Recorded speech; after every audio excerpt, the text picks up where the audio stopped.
This is the Fuji X-100F, the latest member of this now classic rangefinder emulating X100 digital camera series.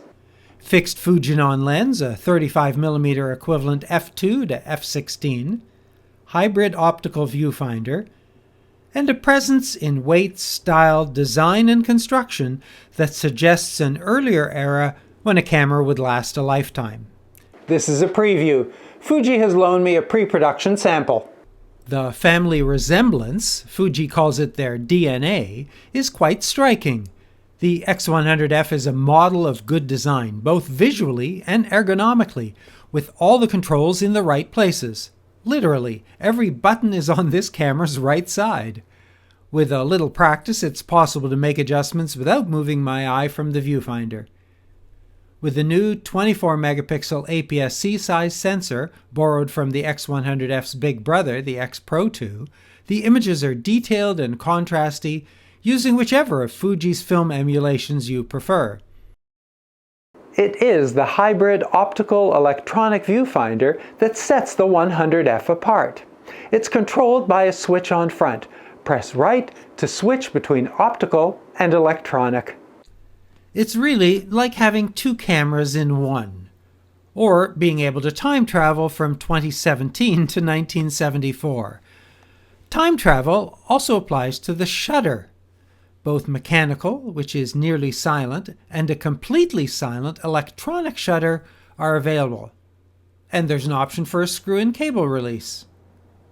There's a diopter to adjust the focus, and a view mode button. So much easier than diving into the menu when I want to lock the view on the screen or the viewfinder. Optical mode has an optional information overlay that's very similar to its electronic counterpart. Compared to the competition, very clear and detailed. Then press left on the switch to display a small inset screen which provides a magnified view for manual focus. Note that the framing guide adjusts with focus. Final nice touch, turn the camera to portrait mode, the overlay turns too. The lens's outer ring is a multi-purpose adjustment tool. Standard switches based on mode, or control white balance, film emulation, and the digital teleconverter. The lens is fixed, but using the digital teleconverter it can be set to crop to 50 and 70mm views as displayed top left. There's an override, so in manual focus the ring is always focus. Note that the teleconverter is not available when recording RAW. Autofocus single and continuous offers 325 or 91 focus points, the other mode's only 91. I've found Fuji's focus trying in the past. On the X100F in the few days of shooting for this preview, I found it fast, reliable, and accurate. Image quality, though, is why we're here, and that too is Fuji's DNA. Film emulations include the usual suspects, along with the new monochrome Acros emulation imported from the X Pro 2. There are 4 variants to try. Also worth trying in combination with Acros are the grain emulations, weak and strong. The X100F is available with silver accents or a more discreet all-black version. I'm a huge physical control fan. With a shutter speed dial on the top, the aperture dial around the lens, this camera is easy to configure and control. ISO is adjusted by lifting the shutter speed control dial, a very old school solution and very usable. As a result, a mode dial isn't needed. Simply select which exposure setting to control, and the appropriate mode indication appears on screen bottom left. All 3 dials have A settings for auto, true usability heaven. The joystick, used to position the focus point, is also a pleasure to use. Size the point with the back dial, and the display shows the screen-filling array of possible points. The larger center ones are phase, the remainder contrast. The back dial is also multifunctional. It typically makes small shutter speed adjustments between the full-stop increments on the dial. Press the dial to activate the Focus Assist display, turn to change the magnification level, and press again to switch to digital split image, again to focus peaking.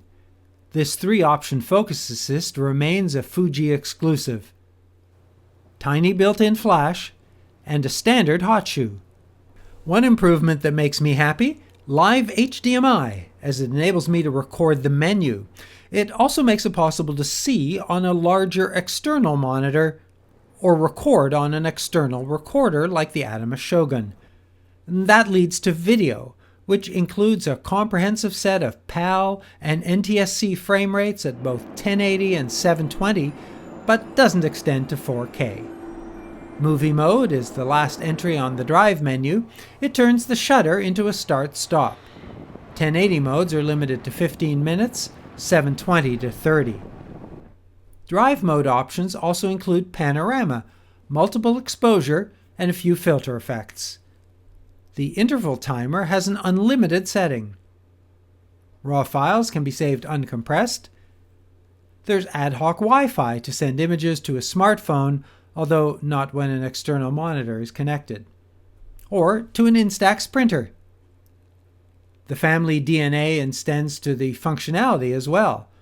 Fuji's new menu, inherited from the X Pro 2 and XT2, is nicely organized across every tab except Setup, where I'm still having trouble finding things. But I do like the playback menu, which includes RAW conversion and includes the ability to add film simulations. The Q menu is simpler to navigate with the cursor, and there are lots of customizable buttons. A few shortcomings: it would be nice to have touch focus and shutter, an articulating screen, or a slightly deeper grip. But I wouldn't let any of those stand in the way of me recommending this lovely little camera.